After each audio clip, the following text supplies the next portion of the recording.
Sometimes, miracles begin in the most unexpected Hey, you want to places, race me to the like a swings? quiet park I on bet an I can ordinary beat you there. afternoon, when a barefoot boy, with nothing but a violin, reached out his hand to a little girl who could no longer walk.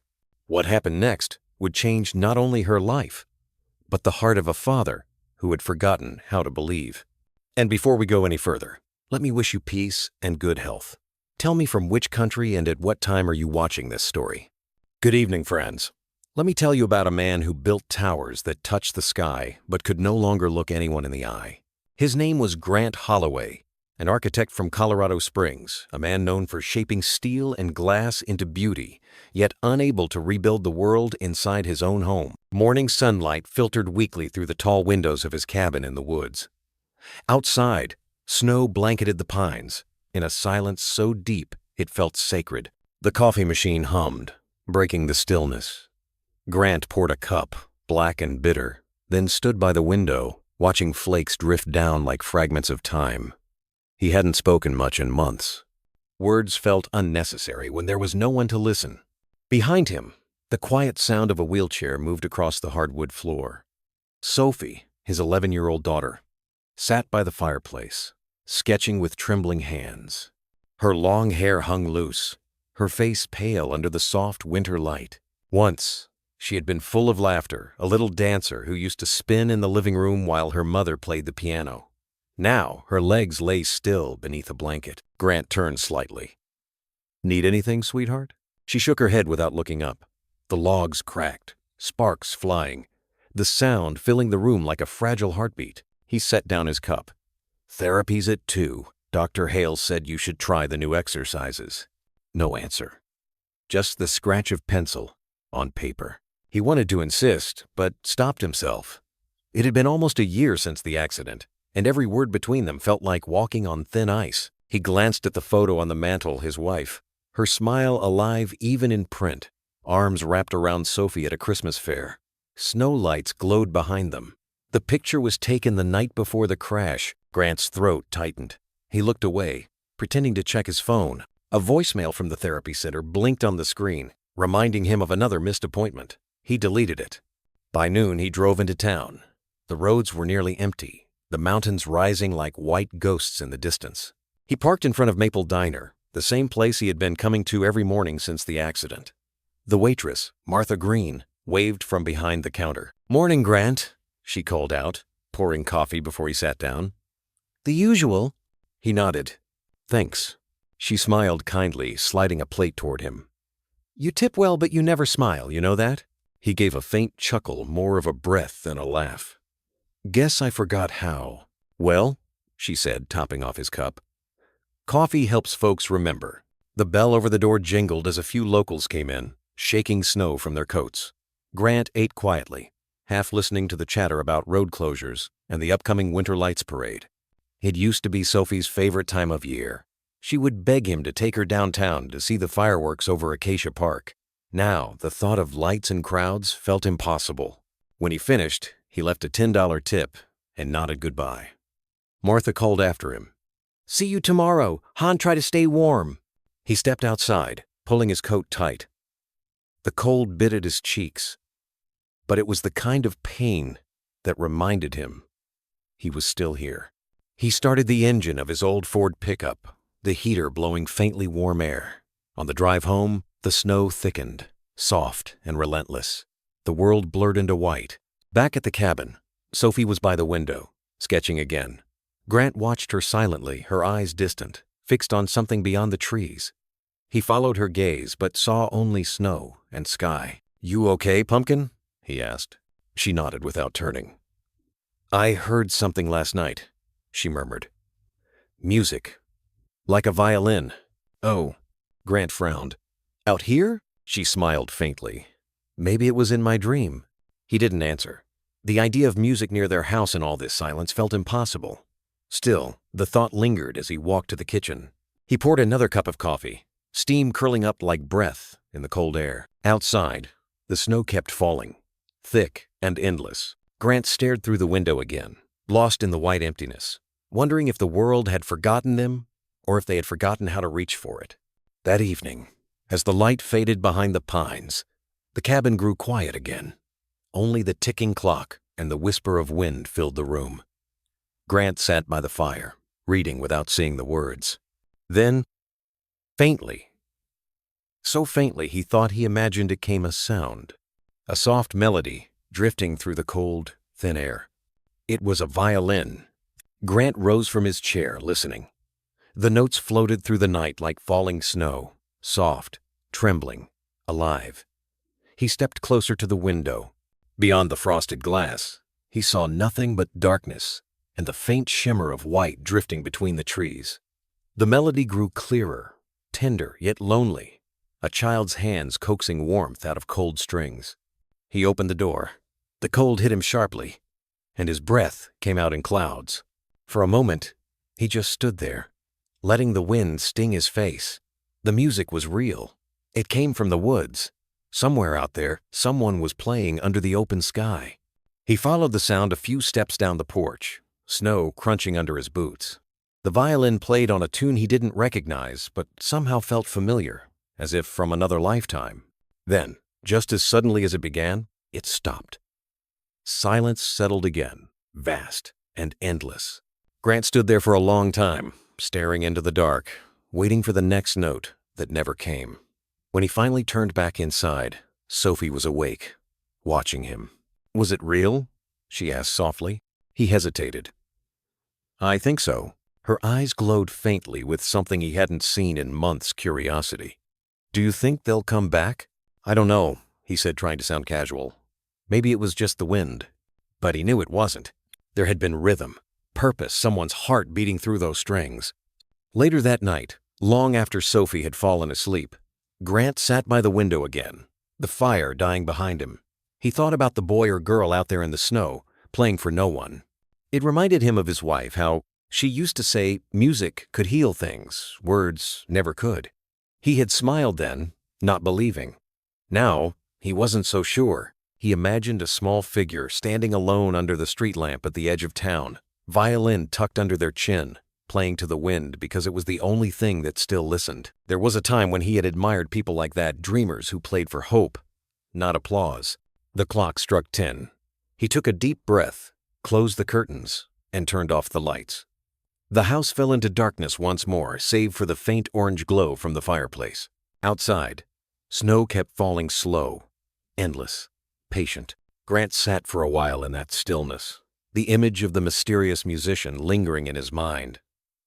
Something about that sound had brushed against the frozen corners of his heart. He didn't want to admit it, but a tiny part of him, the part that hadn't yet given up, wanted to hear it again. Before going to bed, he stopped by Sophie's room. She was asleep, her sketchbook still open beside her. On the page was a small drawing, a girl in a wheelchair, looking out a window toward a boy playing violin under a snowy sky. Grant smiled sadly.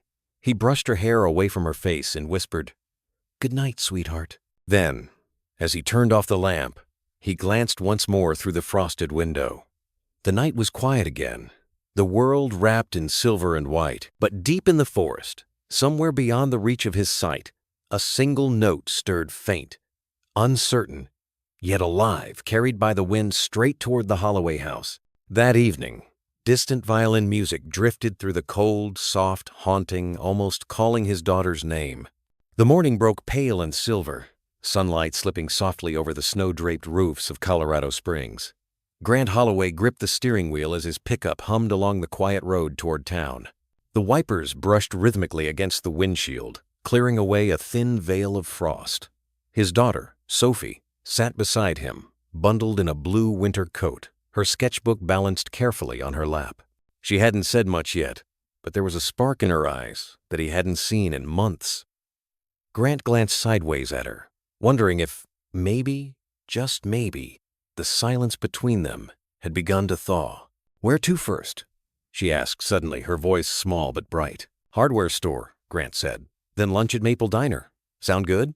She nodded absently, looking out the window. "Can we drive through the park first?" "The park?" He raised an eyebrow.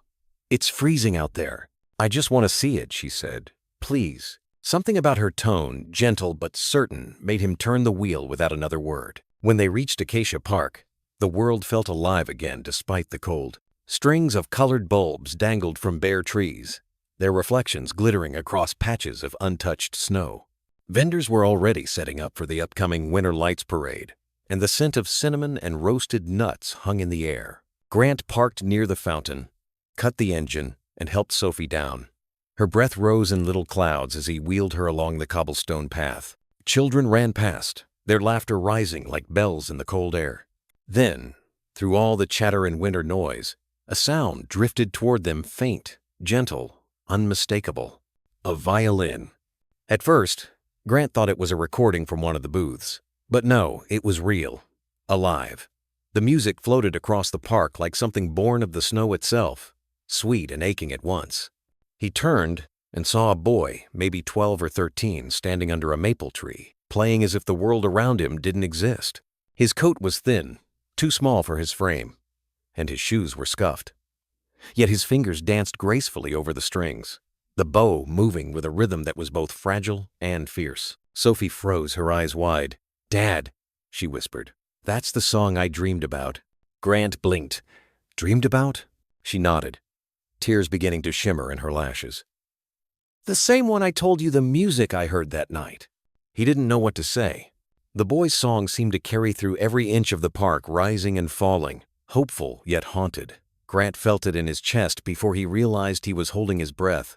When the melody ended, a few passers-by clapped. The boy gave a shy nod and bent to pick up a few coins from the tin can at his feet. Grant approached, pulling a bill from his wallet.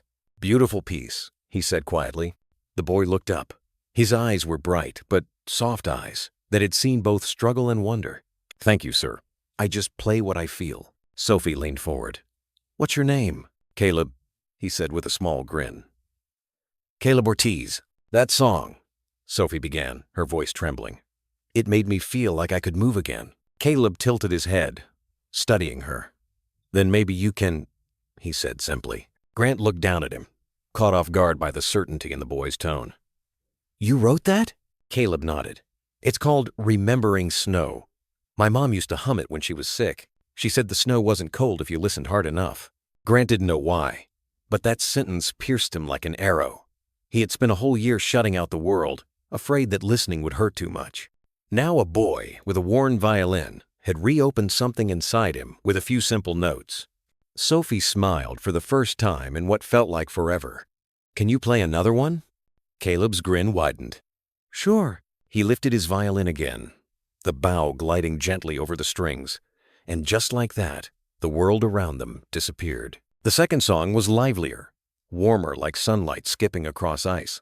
Children nearby began to twirl and laugh, and Sophie's hands tapped against her lap, her body swaying slightly in time with the rhythm. Grant watched, feeling something strange in his chest, the tightness he'd carried for so long beginning to ease. When the song ended, Sophie clapped, her cheeks glowing pink from the cold.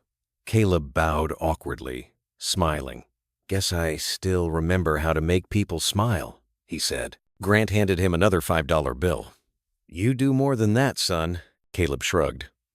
"Sometimes, people just need to be reminded that the world still sings." The words lingered long after the boy packed up his violin and walked away.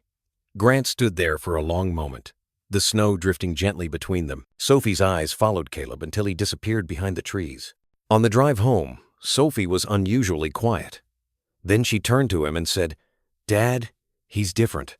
I could feel it, like he was meant to find us." Grant smiled faintly. "Maybe. Or maybe we were meant to find him." That night, as snow began to fall again, Sophie took out her sketchbook. When Grant peeked into her room before bed, she was drawing the boy standing under the tree, violin in hand, surrounded by falling snow. Underneath the drawing, she had written a single line in soft pencil, the music that found its way through the storm. Grant stood there in the doorway for a long time, staring at the page. Then he looked toward the dark window, where snowflakes drifted past the glass. Somewhere in the distance, faint and familiar, he imagined the whisper of a violin, and for the first time in a year, he didn't turn away. He whispered to the quiet, "Thank you, whoever you are." And outside, the snow kept falling slow, patient, endless, like a curtain between the past and what waited ahead. The morning after they met Caleb, the air outside was calm and silver, the kind of winter day where light dripped slowly through clouds, soft as milk.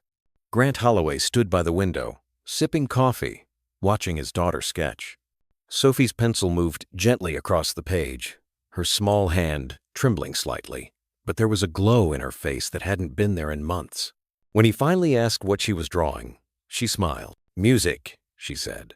"Not notes, just what it feels like." And he looked over her shoulder. The page showed swirling lines that looped like the shape of wind, and at the center stood a boy with a violin. Later that morning, when they drove to town, Grant didn't expect Sophie to ask for the park again, but she did, and he didn't say no.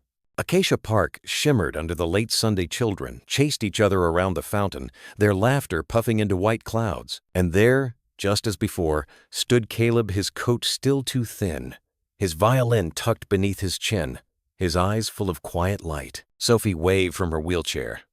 "I knew you'd be here." Caleb grinned.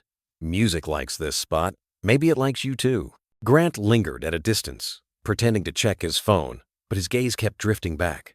The boy began to play. This time, it wasn't the haunting melody from before.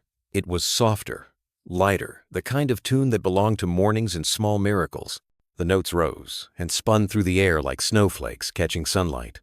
Sophie closed her eyes. Her hands began to move in slow circles, tracing invisible patterns in the air, the echo of a dance her legs had forgotten. Caleb opened his eyes and saw her. He shifted the rhythm, guiding her hands through sound alone. "Just follow the feeling," he said, smiling. Grant's chest tightened. For months, he had watched his daughter shrink into silence, her spirit fading like music behind a closed door. Now she was glowing again, not because she could walk, but because she was seen. When the song ended, Sophie was laughing, breathless. "I forgot everything," she said softly. "Even the chair." Caleb nodded. "That's how you know it's real." "Oh." Grant looked at the boy, wanting to say something but afraid his voice might break. "You're good," he managed finally. "Really good." Caleb shrugged modestly. "Music helps people remember what they forgot about themselves." Grant smiled, though the words hurt a little. "Yeah, maybe it does." As the afternoon faded, the park emptied. Sophie waved goodbye while Caleb promised, "I'll play again tomorrow."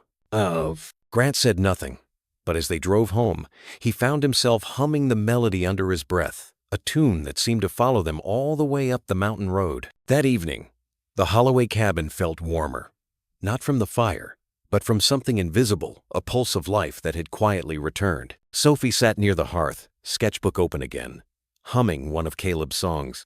The tune was soft, uncertain, but full of wonder. Grant stood by the doorway, listening. He hadn't heard her hum since before the accident.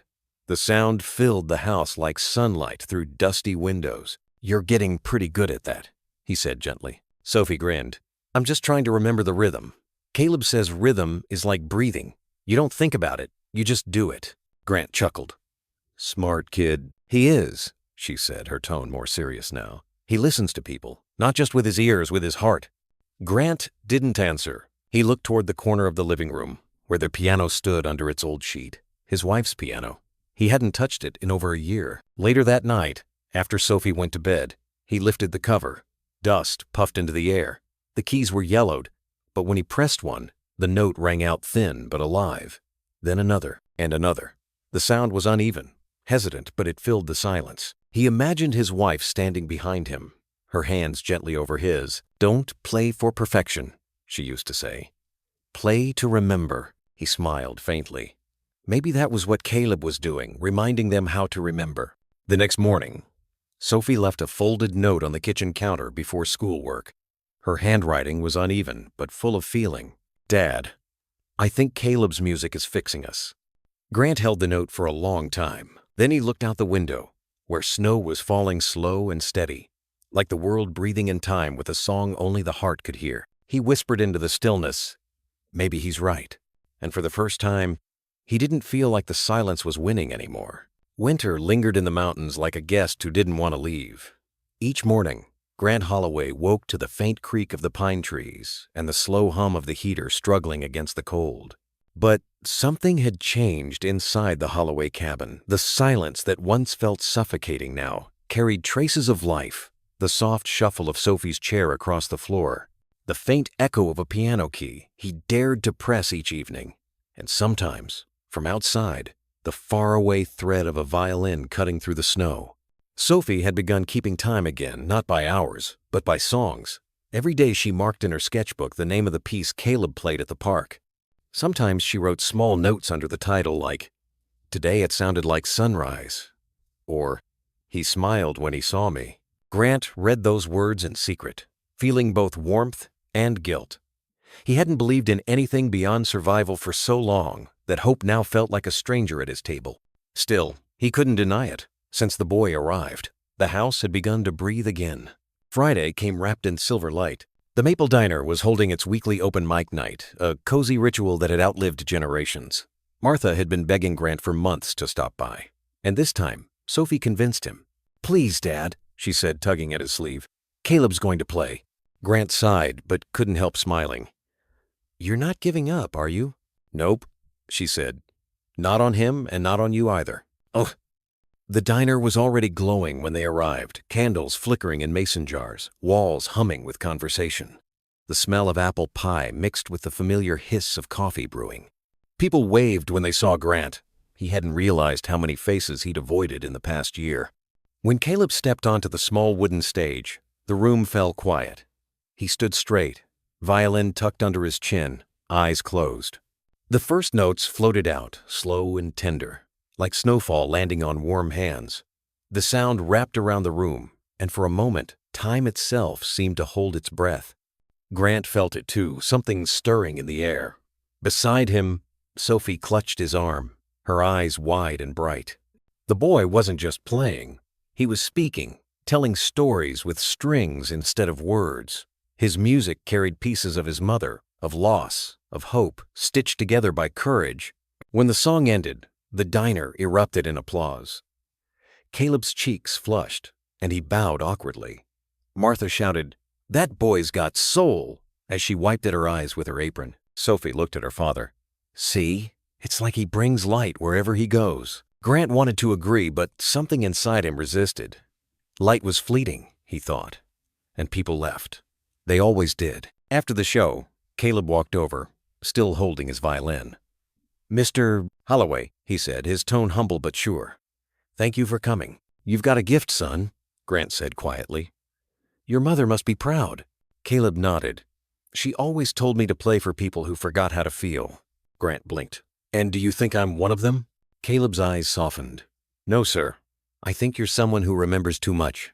The words struck deep. Grant turned away, pretending to adjust Sophie's scarf. "We should get going before the roads ice over." As they left the diner, snow began to fall again, lazy, gentle flakes swirling under the streetlights. Grant carried Sophie to the truck, and she looked up at the sky, smiling. "It's like the world's dancing again," she whispered. He nodded, unable to speak.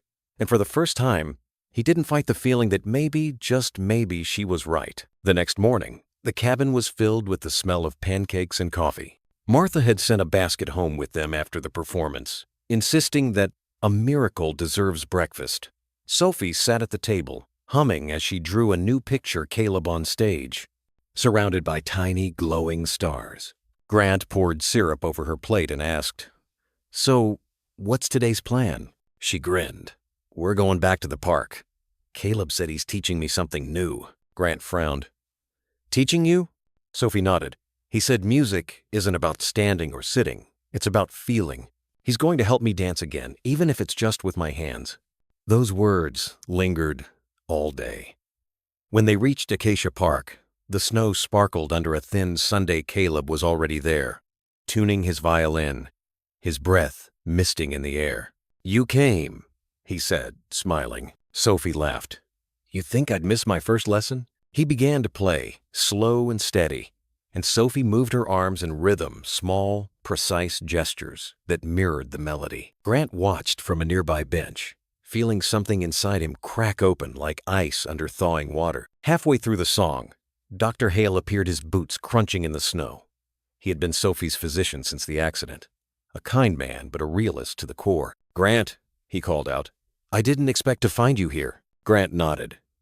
"We come sometimes. Helps her spirits." Hale's eyes flicked toward the children. I understand hope, but you can't let her believe she'll walk again. False expectations can be crueler than truth. Grant stiffened. Maybe truth isn't the only medicine she needs. The doctor sighed, pushing his hands into his coat pockets. You were always a dreamer, Grant. Don't forget, physics doesn't bend for emotion. When he left, Grant sat for a long time, staring at the snow where Sophie's wheelchair left faint tracks. Caleb had stopped playing, watching quietly. He doesn't get it, the boy said. Music isn't about bending rules. It's about teaching the heart to listen again. Grant exhaled. You really believe that, don't you? Caleb smiled, bow raised. With everything I've got. As the last notes of the song faded, Sophie looked up at her father.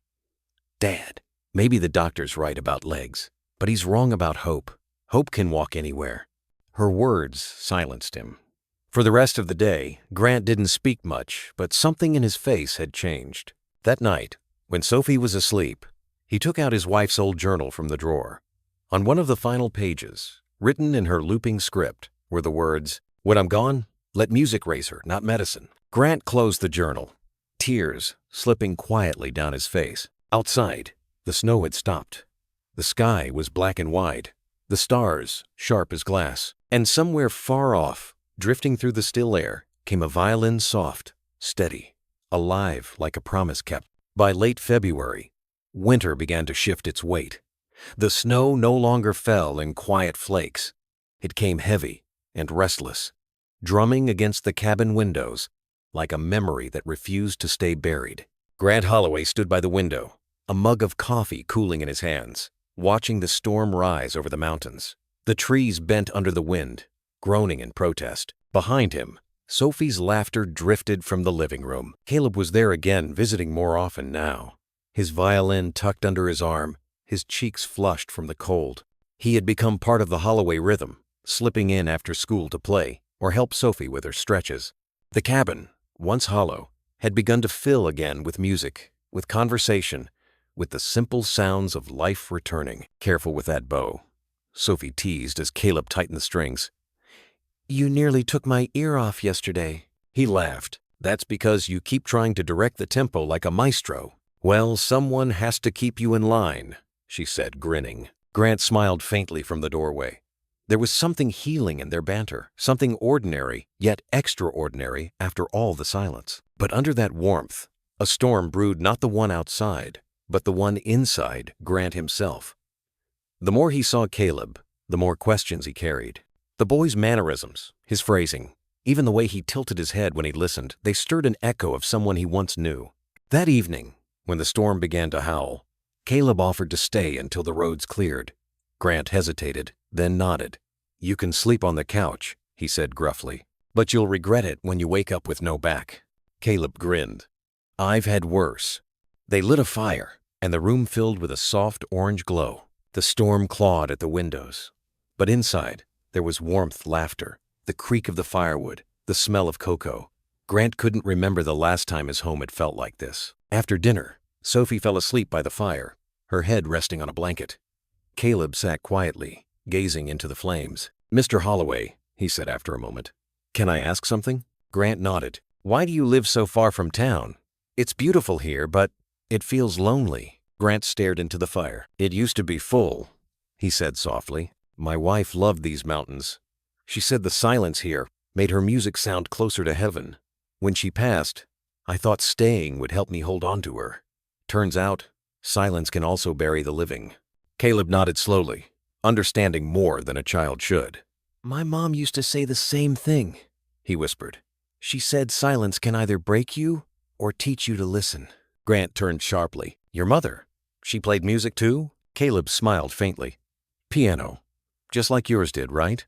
Grant froze. How do you know that? The boy shrugged. Sophie told me. She said there's a piano in your living room you never play. I guess I just figured. Grant's shoulders loosened. He almost laughed at himself, at the ghosts he'd been chasing. Yeah, he murmured.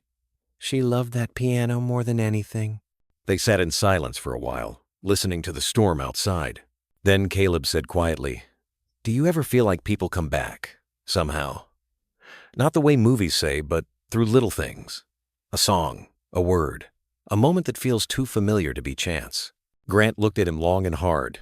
Every day. Caleb nodded. Then maybe that's what's happening now. The fire crackled between them.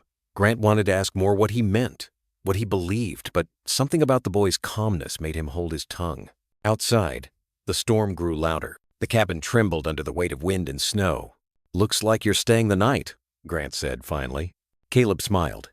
"Guess so." Neither of them knew that before the morning came, that storm would do more than rattle the walls. It would uncover something far deeper, something that had been waiting, buried under years of silence and snow.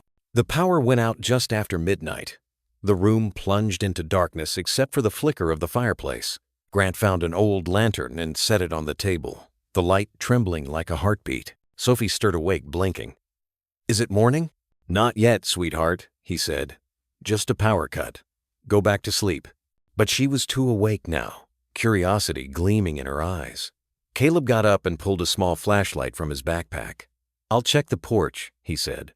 Grant started to protest, but the boy was already gone, the front door creaking open against the wind. Snow lashed across the porch like white fire. Caleb shielded his eyes and saw that one of the power lines had come loose, sparks snapping in the distance. He turned back toward the door but stopped. Something half buried in the snow caught the beam of his flashlight. It was a photograph. He picked it up carefully, wiping off the frost. The paper was old, its edges soft. The picture showed a woman at a piano, smiling gently toward the camera, and beside her, a young man who looked achingly familiar. Grant. Caleb's breath caught. His hand trembled as he brought the photo inside. "Mr. Holloway," he said softly. This was outside. Grant frowned and took the picture. For a long moment he said nothing. Then his face drained of color. "That's my wife, Maria, and me. This was taken the year before Sophie was born." Caleb's voice was barely a whisper. "Maria?" Grant looked up. "Yes." The boy's eyes filled with tears he didn't understand. "My mother's name was Maria, too." The storm roared outside as silence fell inside the cabin. The fire cracked, throwing golden light across their faces. Grant's shock, Caleb's trembling hands, Sophie's wide eyes.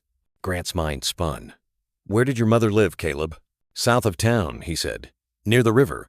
She passed away last year." Grant swallowed. "Do you remember anything about her family? Her maiden name?" Caleb hesitated. "Ortiz." Grant's heart stopped. "Maria Ortiz." Caleb nodded. "Yes, sir."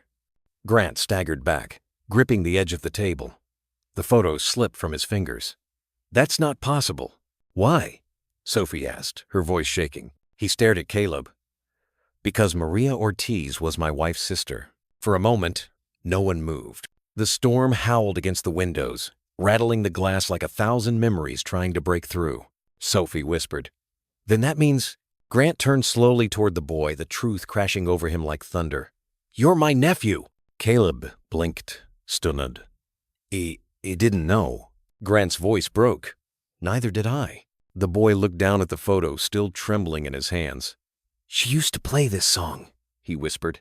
"The one I played at the diner. She said it belonged to someone who'd understand it someday."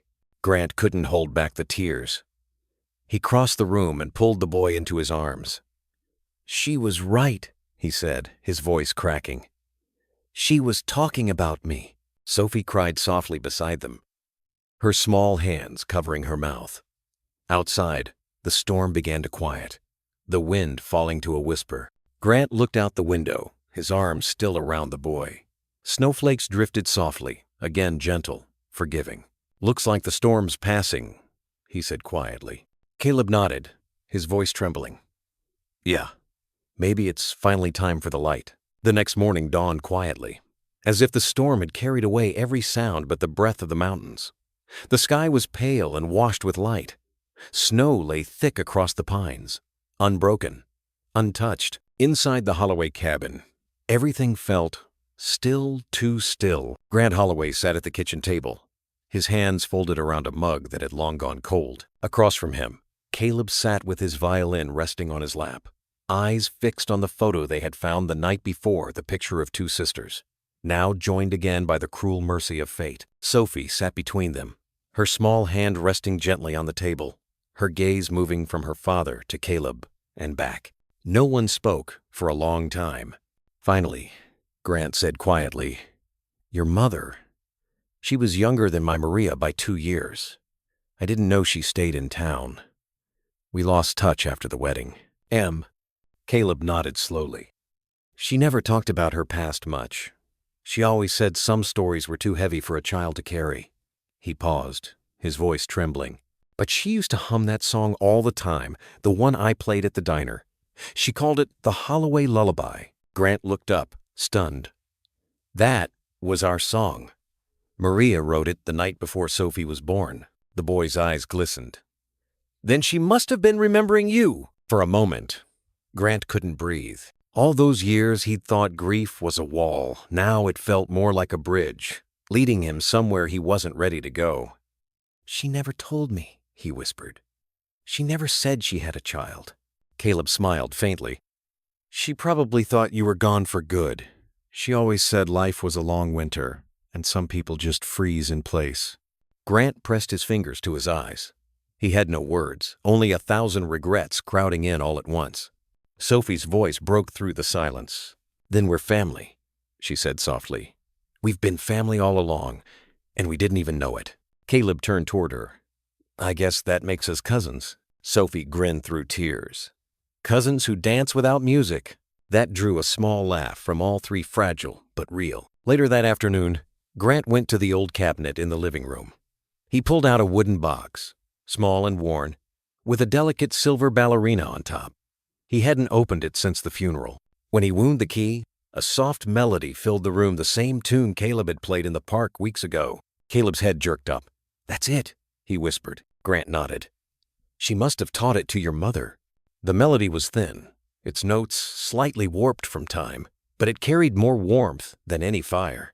Grant opened the lid and found a few old photos, one of Maria holding baby Sophie, one of the two sisters laughing in the garden, and one more that stopped him cold. It showed Maria's younger sister, Caleb's mother, holding a newborn. On the back, written in faded ink, were the words, "For my sister, if life ever brings him to your door." Grant's breath caught. He turned the photo over, his hands shaking. Caleb's name was written in the corner. The boy stared at it, his voice breaking. "She knew." Grant nodded. "She knew someday you'd need a home." The boy's eyes filled with tears. "And she sent me to you." Grant reached out, placing a hand on his shoulder. "No, son. She didn't just send you, she brought you." Outside, the wind stirred softly through the trees, as if echoing the truth that had been buried for too long.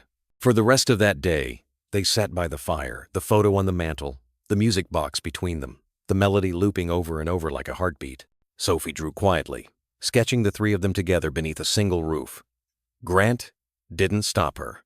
For once, the picture felt right. That night, Grant couldn't sleep. The storm was gone, but something else stirred inside him. Not guilt, but awakening. He wandered into the living room, the music box still resting on the mantel. He wound it again, watching the tiny ballerina spin slowly under the lamplight. Each note carried a ghost of memory. Maria's laughter, the scent of pine and soap, the warmth of her hand resting on his. He remembered her saying once, "If you ever feel lost, follow the sound. It will always lead you home." Now he understood. He turned when he heard soft footsteps. Caleb stood in the doorway, his hair tousled from sleep, the blanket still wrapped around his shoulders. "Couldn't sleep either?" the boy asked. Grant smiled faintly. "Guess we've both got a lot to think about." Caleb sat down beside him. "You know, I used to hate that music box. When my mom got sick, she'd play it over and over. I thought it was her way of pretending everything was okay. But now, I think she was trying to remind me that someday, someone else would hear it too." Grant nodded. "She was right. And maybe she knew I needed to hear it again." The boy hesitated. "Mr. Holloway, can I ask something?" "Of course. Can I stay?" "Not just for a while. I mean, really stay." Grant looked at him for a long moment. The question hit harder than any storm. He saw, in the boy's eyes, the same mix of strength and fear that once lived in his own reflection. "You don't even have to ask," he said softly. "You've been home since the day you walked into that park." Caleb's eyes filled with tears. "Thank you," Grant smiled, though his throat ached. Your mother would have wanted it this way, and so would mine. From the hallway, Sophie's voice piped up sleepily. I knew you'd say yes. They both turned to see her sitting in her wheelchair, clutching her blanket, smiling through drowsy eyes. I couldn't sleep either, she said. It's too warm in here now. Not the air, the feeling. Grant chuckled softly. Then I guess that means we're finally getting it right. Sophie wheeled closer, resting her small hand on Caleb's arm. Welcome home, cousin, he laughed, wiping at his eyes. Thanks, Soph. Grant wound the music box one last time. The tune filled the cabin again. Softer now, not as sorrowful as before. It wasn't a song of loss anymore. It was a hymn of belonging. As the notes faded, Grant looked toward the photo on the mantel, the two sisters smiling forever in the summer sun, and whispered, They did it, love. We're whole again. Outside, the night was calm. The snow glittered under a slice of moonlight, and somewhere in the forest, an owl called once, then fell silent. The world had found its stillness again, not empty, but complete. By the first week of December, the snow in Colorado Springs had taken on a gentler hue, not the bleak, smothering white of the early winter, but the soft shimmer that made everything glow under the streetlights. The town had been preparing for weeks for the annual Winter Lights Parade, a beloved tradition that stretched back generations. For most people, it meant warmth, laughter, and community. For Grant Holloway, it had always been a reminder of what he had lost. He and his late wife, Maria, used to bring baby Sophie to watch the floats pass down Main Street.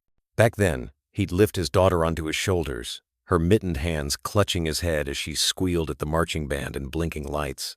After Maria's death, Grant stopped going. But this year was different. This year, Caleb had asked him, Mr. Holloway, the boy said one morning as he tuned his violin near the window. They invited me to play on the opening float for the kids' choir. I told them I'd only do it if Sophie came. Sophie's eyes lit up. You did? Caleb grinned. Wouldn't be right to play without my audience. Grant hesitated. The thought of being surrounded by that much noise, that much joy, felt both inviting and unbearable. But when he looked at his daughter, cheeks flushed, hope shining clear in her eyes, he knew there was no way to refuse. All right, he said finally, but only if you wear the warmest coat in the house. The night of the parade arrived cold and star-bright. The streets of downtown Colorado Springs glowed under a canopy of twinkling bulbs. The air was filled with the scent of roasted nuts, hot cocoa, and pine. People wrapped in scarves and laughter crowded the sidewalks, waving at passing floats. The church bells rang softly in the distance, keeping time with the music that echoed from one end of the street to the other. Grant wheeled Sophie to the front row near the fountain, where the reflection of the lights shimmered on the ice. She wore a red scarf and a knit hat that made her look almost too small for such a big world. Caleb, already up on the float, spotted them from afar and waved, his violin cradled under his chin. Look, Dad, Sophie said, her voice trembling with joy. He's right there, Grant smiled. I see him. The parade began. Drummers marched first, their rhythm steady and proud. Behind them came a float shaped like a sleigh, filled with children singing carols, their breath turning to clouds of silver in the cold. Then came Caleb's float, a glowing stage draped in white cloth and garlands. When he drew his bow across the strings, the crowd fell quiet. The sound that came from his violin was unlike anything Grant had ever heard. It wasn't just music, it was memory and forgiveness, woven together. It began softly, like snow touching earth, then swelled into something vast and aching. Even the wind seemed to hush to listen. Sophie's eyes glistened as she watched. Her fingers tapped against her knees, following every beat, every rise and fall of the melody. It's our song, she whispered. He's playing our song. Grant felt his throat tighten. The piece, the Holloway Lullaby, filled the square like a prayer. He closed his eyes and saw Maria's face for a moment, laughing, turning, alive, and in that instant, it was as though she was there with them again, her spirit threading through every note. As the melody built toward its climax, the float came to a stop near the fountain. Caleb looked directly at Sophie and nodded once. She nodded back, tears streaming freely now. Then something happened that no one expected. Sophie began to move. It started with her fingertips, fluttering in the cold air as though catching invisible snowflakes. Then her shoulders joined, swaying softly to the rhythm. The motion spread down her arms, Her torso, her legs hesitant at first, but real. She gasped, gripping the armrests of her wheelchair. Grant leaned forward, his heart pounding. "Dad," she whispered. "I can feel it." And so he fell to his knees beside her, afraid to hope, afraid to breathe. "Don't force it, sweetheart." "I'm not," she said through tears. "It's just happening." The music surged. Around them, the crowd stood silent, spellbound. Then Sophie's foot moved just an inch, then two, pressing gently against the footrest. Her muscles trembled, but she didn't stop. The lights reflected in her eyes like 1,000 tiny suns. She lifted herself, just enough that the weight shifted her body, remembering what it meant to stand. For a heartbeat that seemed to last forever, Sophie Holloway was upright. The audience gasped. Caleb's bow never faltered. He was crying too now, his fingers steady as he carried the song to its last trembling note. When the music faded, there was silence, the kind of silence that holds awe, not emptiness. Then, all at once, the square erupted in applause. People clapped, shouted, and wept openly. Sophie fell back into her chair, exhausted but radiant. "Did you see, Dad? I stood." Grant's hands trembled as he cupped her face. "I saw, sweetheart. I saw." He pulled her close, his tears falling into her hair. Caleb jumped off the float, running toward them through the snow. The crowd parted like a tide. He dropped to his knees beside them, his violin still in his hand. "You did it," he said breathlessly. Sophie laughed, sobbing at the same time. "No, we did." The boy smiled through his tears. "Guess the song worked after all." Grant looked between them, unable to speak.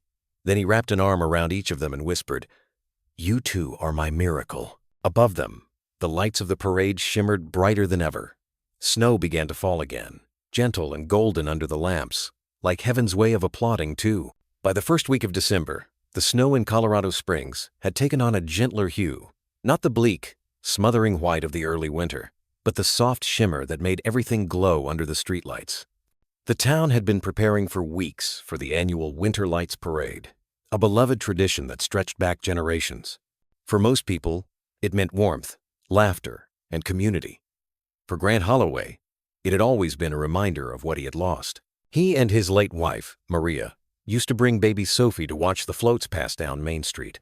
Back then, he'd lift his daughter onto his shoulders, her mittened hands clutching his head as she squealed at the marching band and blinking lights. After Maria's death, Grant stopped going. But this year was different.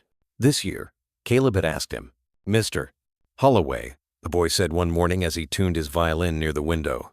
"They invited me to play on the opening float for the kids' choir. I told them I'd only do it if Sophie came." Sophie's eyes lit up. "You did?" Caleb grinned. "Wouldn't be right to play without my audience." Grant hesitated. The thought of being surrounded by that much noise, that much joy, felt both inviting and unbearable. But when he looked at his daughter, cheeks flushed, hope shining clear in her eyes, he knew there was no way to refuse. "All right," he said finally, "but only if you wear the warmest coat in the house." The night of the parade arrived cold and star-bright. The streets of downtown Colorado Springs glowed under a canopy of twinkling bulbs. The air was filled with the scent of roasted nuts, hot cocoa, and pine. People wrapped in scarves and laughter crowded the sidewalks, waving at passing floats. The church bells rang softly in the distance, keeping time with the music that echoed from one end of the street to the other. Grant wheeled Sophie to the front row near the fountain, where the reflection of the lights shimmered on the ice. She wore a red scarf and a knit hat that made her look almost too small for such a big world. Caleb, already up on the float, spotted them from afar and waved, his violin cradled under his chin. "Look, Dad," Sophie said, her voice trembling with joy. "He's right there." Grant smiled. "I see him." The parade began. Drummers marched first, their rhythm steady and proud. Behind them came a float shaped like a sleigh, filled with children singing carols, their breath turning to clouds of silver in the cold. Then came Caleb's float, a glowing stage draped in white cloth and garlands. When he drew his bow across the strings, the crowd fell quiet. The sound that came from his violin was unlike anything Grant had ever heard. It wasn't just music, it was memory and forgiveness, woven together. It began softly, like snow touching earth, then swelled into something vast and aching. Even the wind seemed to hush to listen. Sophie's eyes glistened as she watched. Her fingers tapped against her knees, following every beat, every rise and fall of the melody. "It's our song," she whispered. "He's playing our song." Grant felt his throat tighten. The piece, the Holloway lullaby, filled the square like a prayer. He closed his eyes and saw Maria's face for a moment, laughing, turning, alive, and in that instant, it was as though she was there with them again, her spirit threading through every note. As the melody built toward its climax, the float came to a stop near the fountain. Caleb looked directly at Sophie and nodded once. She nodded back, tears streaming freely now. Then something happened that no one expected. Sophie began to move. It started with her fingertips, fluttering in the cold air, as though catching invisible snowflakes. Then her shoulders joined, swaying softly to the rhythm. The motion spread down her arms, her torso, her legs hesitant at first, but real. She gasped, gripping the armrests of her wheelchair. Grant leaned forward, his heart pounding. "Dad," she whispered, "I can feel it." He fell to his knees beside her, afraid to hope, afraid to breathe. "Don't force it, sweetheart." "I'm not," she said through tears. "It's just happening." The music surged. Around them, the crowd stood silent, spellbound. Then Sophie's foot moved just an inch, then two, pressing gently against the footrest. Her muscles trembled, but she didn't stop. The lights reflected in her eyes like 1,000 tiny suns. She lifted herself, just enough that the weight shifted her body, remembering what it meant to stand. For a heartbeat that seemed to last forever, Sophie Holloway was upright. The audience gasped. Caleb's bow never faltered. He was crying too now, his fingers steady as he carried the song to its last, trembling note. When the music faded, there was silence, the kind of silence that holds awe, not emptiness. Then, all at once, the square erupted in applause. People clapped, shouted, and wept openly. Sophie fell back into her chair, exhausted but radiant. "Did you see, Dad? I stood!" Grant's hands trembled as he cupped her face. "I saw, sweetheart. I saw." He pulled her close, his tears falling into her hair. Caleb jumped off the float, running toward them through the snow. The crowd parted like a tide. He dropped to his knees beside them, his violin still in his hand. "You did it," he said breathlessly. Sophie laughed, sobbing at the same time. "No, we did." The boy smiled through his tears.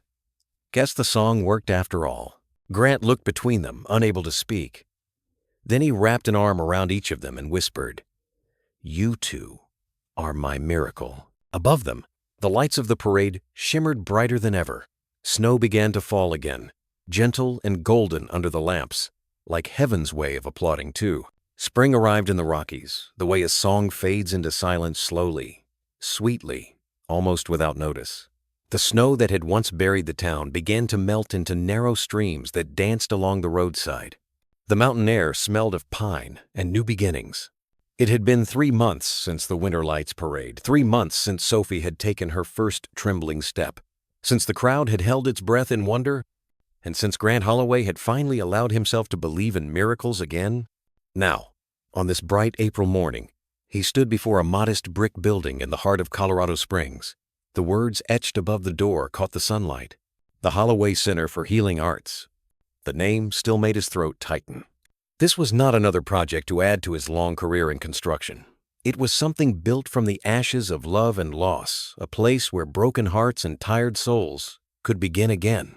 Inside, the air smelled faintly of fresh paint and coffee. There were wide windows, polished wooden floors, and walls lined with framed photographs. Sophie's first smile after the accident, Caleb performing at the parade, and a black and white portrait of Maria at the piano, her eyes full of quiet joy.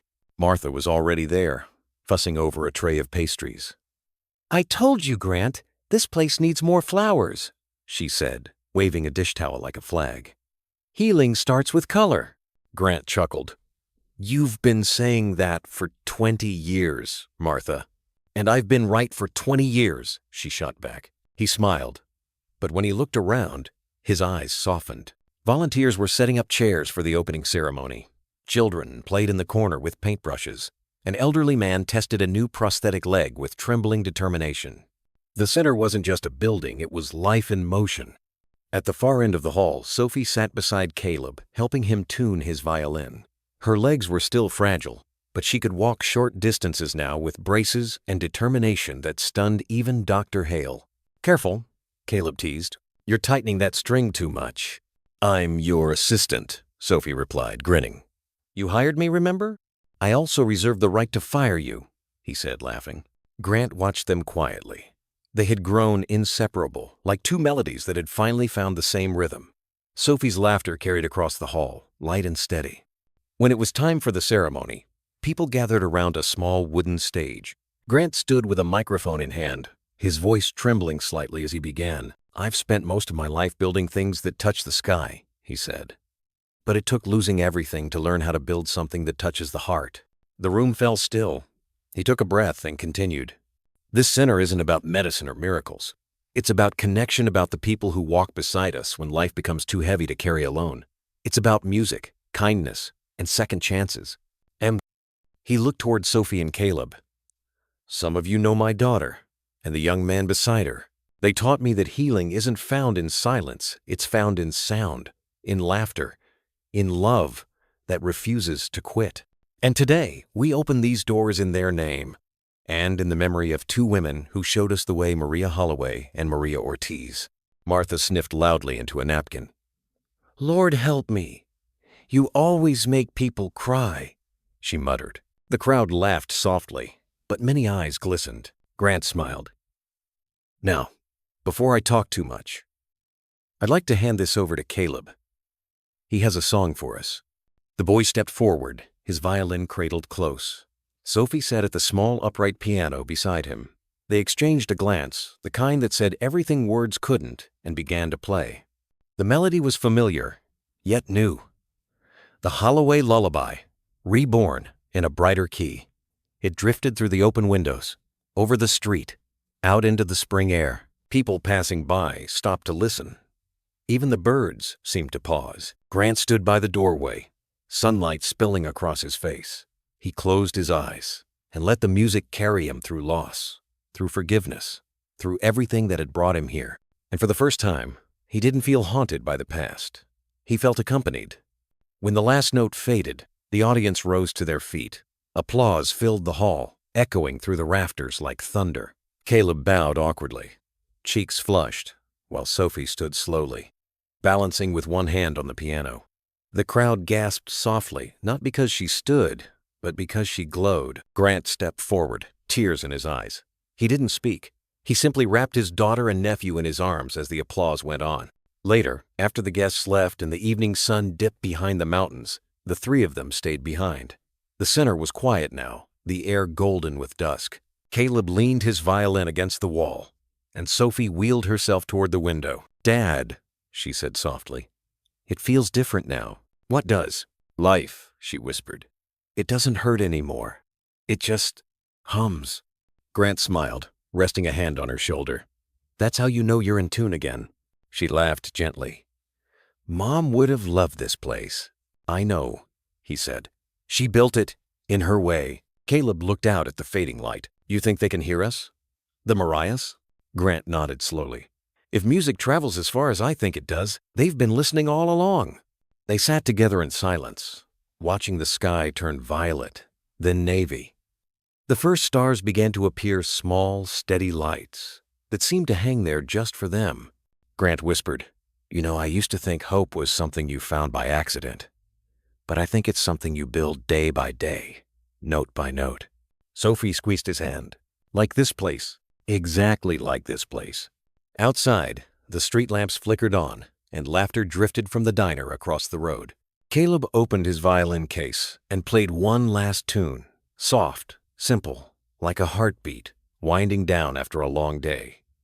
Sophie joined in, her hands gliding across the keys. Their music filled the room one final time, not for an audience, not for applause, but for memory. Grant stood by the door, watching the two of them play. For a long moment, he said nothing.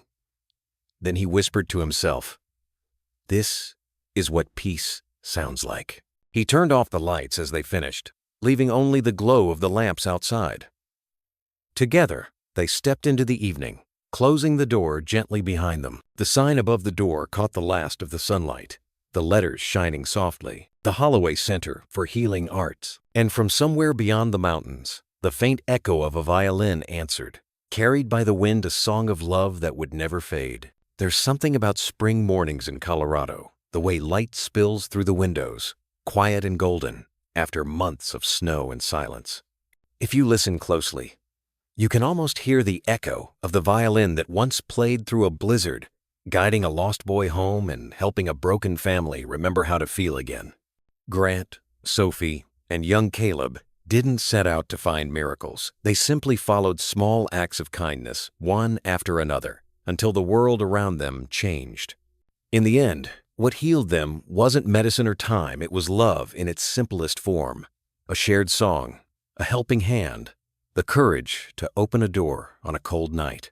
Grant built skyscrapers once, but his greatest creation was a place where others could begin again, a space filled not with steel and glass, but with laughter, music, and second chances. Sophie learned to walk not because of magic, but because hope refused to let her stay still. And Caleb, the boy who wandered out of the snow, found a family that made his mother's words true.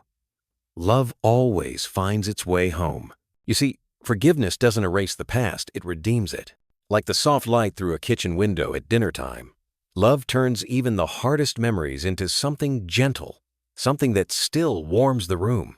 In a world that moves too fast, this story reminds us to slow down, to notice the small miracles, the neighbor who checks in, the friend who listens, the song that still stirs your heart, even after the years have faded. Because sometimes the things that save us aren't grand gestures, they're quiet, human moments where someone chooses compassion over indifference. Perhaps that's the real heart of this story. Unconditional kindness can rewrite fate.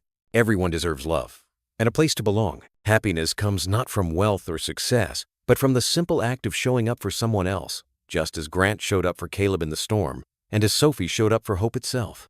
Like a lamp, glowing softly by the window, even the smallest act of goodness can guide us through the darkest roads. And maybe, dear listener, this isn't just their story, it's ours too. We've all carried our winters, our silences, our moments when faith felt out of reach. But life keeps whispering that there's still music left to play, still people waiting to be found. So tonight, as you sit with your cup of coffee, or think back to the laughter at your family table, remember this: redemption begins the moment we choose to care again. If this story touched your heart, press 1-inch the comments so I know it found a home in you. If it didn't quite reach you, press 0 and tell me what you felt, because stories like this grow stronger when shared. And wherever you are, may the light in your own window keep shining for someone, somewhere, who just needs to find their way home.